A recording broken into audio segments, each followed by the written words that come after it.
নমস্কাৰ আপোনালোক সকলোকে স্মাৰ্ট ইন আছামলৈ স্বাগতম জনাইছোঁ। বহু অপেক্ষাৰ অন্তত ফাইনেলি গুৱাহাটী ইউনিভাৰ্চিটিৰ ফালৰ পৰা BEd এডমিশ্যন 2025 বৰ্ষৰ কাৰণে অফিচিয়েলি নটিচ প্ৰকাশ কৰা হৈছে। গতিকে এই ভিডিঅ'টোৰ জৰিয়তে গুৱাহাটী ইউনিভাৰ্চিটিৰ আণ্ডাৰত BEd পঢ়িবলৈ হ'লে আপোনালোকে কেনেদৰে এণ্ট্ৰেন্সৰ কাৰণে ফৰ্ম ফিল আপ কৰিব লাগিব, কোৱালিফিকেশ্যন কি লাগিব, গোটেইখিনি অফিচিয়েল নটিফিকেশ্যনৰ জৰিয়তে আপোনালোকক জনাব চেষ্টা কৰিম। গতিকে ভিডিঅ'টো স্কিপ নকৰিব, শেষলৈ চাই থাকিব। তাৰ আগতে চেনেলটো যদি ছাবস্ক্ৰাইব কৰি লোৱা নাই তেনে চেনেলটো ছাবস্ক্ৰাইব কৰি কাষত থকা বেল আইকনটো প্ৰেছ কৰি ল'বলৈ নাপাহৰিব। সো এইখন হৈছে আপোনালোকৰ সন্মুখত গুৱাহাটী ইউনিভাৰ্চিটিৰ ফালৰ পৰা অহা অফিচিয়েল নটিচ, যিখন নটিচ আপোনালোকৰ 19 জুন তাৰিখে প্ৰকাশ পাইছে। সো এইখন হৈছে notification BEd admission notice.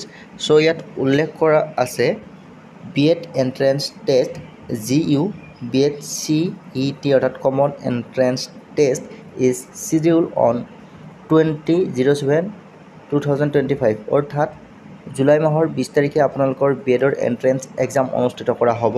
So online application form will be live from 25 June to 5 July. For detail please visit website.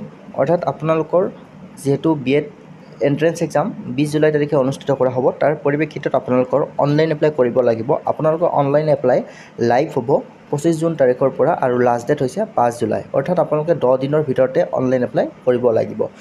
So এতিয়ালৈ কোনো ধৰণৰ ডিটেইল নটিফিকেশ্যন আউট হোৱা নাই, যদিও এই শ্বৰ্ট নটিফিকেশ্যনৰ জৰিয়তে আপোনালোক সকলোকে জানিব দিছে। অতি শীঘ্ৰে হয়তো ডিটেইল নটিফিকেশ্যন আউট হ'ব আৰু তেতিয়া আপোনালোকে সম্পূৰ্ণ ডিটেইল জানিব পাৰিব। হ'লেও আপোনালোকৰ কোৱালিফিকেশ্যনৰ ফালে চাবলৈ গ'লে আপোনালোকে ডিগ্ৰী কমপ্লিট হ'ব লাগিব, অৰ্থাৎ BA BSc BCom পাছ কৰিব লাগিব। আপোনালোকৰ পাৰ্চেণ্টেজ থাকিব লাগিব, জেনেৰেল কেটেগৰীৰ কাৰণে 50% থাকিব লাগিব। আৰু আপোনালোকৰ যদি BA BSc BComত 50% নাথাকে, যদি আপোনালোকে মাষ্টাৰ ডিগ্ৰী কৰিছে, মাষ্টাৰ ডিগ্ৰীত 50% থাকিলেও আপোনালোকে এপ্লাই কৰিব পাৰিব। লগত আপোনালোকৰ এণ্ট্ৰেন্স এক্সামত 100 মাৰ্কছ থাকিব। পিছৰ পৰ্যায়ত আমি যেতিয়া ডিটেইল আপোনালোকৰ নটিফিকেশ্যন আউট হ'ব, সম্পূৰ্ণ চিলেবাছ সম্পৰ্কে, এক্সাম পেটাৰ্ণ সম্পৰ্কে আলোচনা কৰিম। গতিকে চেনেলটো ছাবস্ক্ৰাইব কৰি ৰাখিব। এতিয়া এইখিনি আপোনালোকে জানি লওক, আপোনালোকৰ 25 জুন তাৰিখৰ পৰা BEd এণ্ট্ৰেন্সৰ কাৰণে অনলাইন এপ্লাই ষ্টাৰ্ট হ'ব আৰু 20 জুলাই তাৰিখে আপোনালোকৰ এণ্ট্ৰেন্স এক্সাম অনুষ্ঠিত হ'ব।